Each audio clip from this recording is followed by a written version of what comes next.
have this conversation. So hi guys, welcome back to another command block video, and today I'm going to be showing you how to use the execute command. So what it does is it activates / executes, it's in its name really, or runs a command on the behalf of a player or an entity.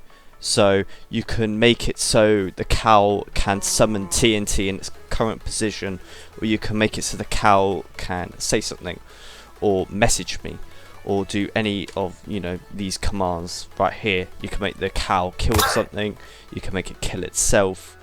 So for example, this one, it executes any player within a radius of 10 blocks to summon a creeper. So for example, me, if I stand here, it's going to spawn a creeper wherever current position I'm in. So yeah, quite straightforward.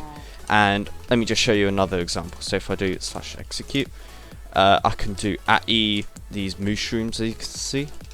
So mushroom, and then square bracket, and then do our 3 tildes. So it's just where the current position is. So usually you don't really use these, you just put the 3 tildes so you can see all the lists of commands. So you can, if you want, you can use a nested execute command where you can make it so it executes it and executes something else.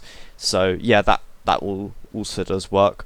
You can make it set block, so I'm going to set block in the cow's current position. So if I want, I can set a bamboo block. So as you can see, a couple bamboo blocks have just been placed where the cows are, and they're growing really fast because I've got the ticking speed quite high. So yeah, I could do it again if I want. I can replace it with something else. Let's just do a different block. We can do anvil or ancient debris. There we go. So that means all these cows have ancient debris. Now, one way you could apply it to a server is, for example, this wither command. So this one, what it does is if it tests for a wither, then it's going to kick the person out of the game and put a warning in chat saying that someone spawned a wither and da-de-da-da-da. So this one, you can see it executes the wither to test for. So the wither is basically, as a command block, it's testing for the player within a radius of 12 blocks. If that command is then successful, because this one's set to conditional, it will execute the entity, which is the wither, to kick. So the wither will basically kick the person, the nearest player, for greifing, because that bit is the reason. And oh yeah, this said failed to kick because I've tested this on myself and you can't kick the host. So that's why you want this command to also be set to conditional, but for demonstration purposes I set this to unconditional because this would not work for the host. So yeah, that's just for demonstration purposes. In a real life application you'll have this set to conditional. What this command does is, if that previous one was successful, it will teleport the wither to these coordinates. Then it will kill the wither, so that's set on conditional, stuff like that. Then it will just say whatever you want. This is optional really. If you want, you can destroy that, but it's nice to have a little warning message in chat saying that a wither has just been spawned and you're not allowed to do it, stuff like that. So yeah, all these animals have escaped. Nice. Right, let me just show you a brief demonstration. So I'm gonna spawn this in, and you can see what just came up in chat. The wither got teleported away, and yeah, it's basically gone. And even if mob greifing was switched on, then this will not cause any damage. So yeah, and this would have kicked me, but because this because I'm a host, I can't be kicked from the game.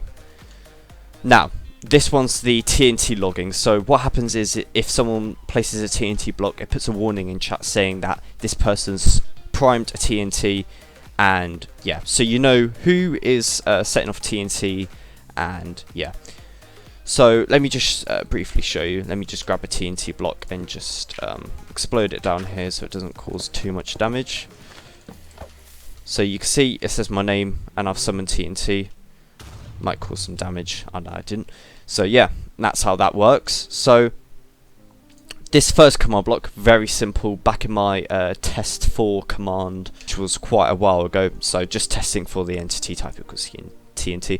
You can set other conditions such as TNT's TNT has to be radius maximum. So then this one is the bit where the nested execute command comes into action. So this executes the TNT to execute the nearest player to. So basically now I'm putting a me command to summon TNT. So I'll show you that briefly again. We can just destroy these because I don't want this to be too explosive. So yeah, there we go. It's destroyed a bit of the carpet. Yeah, there we go.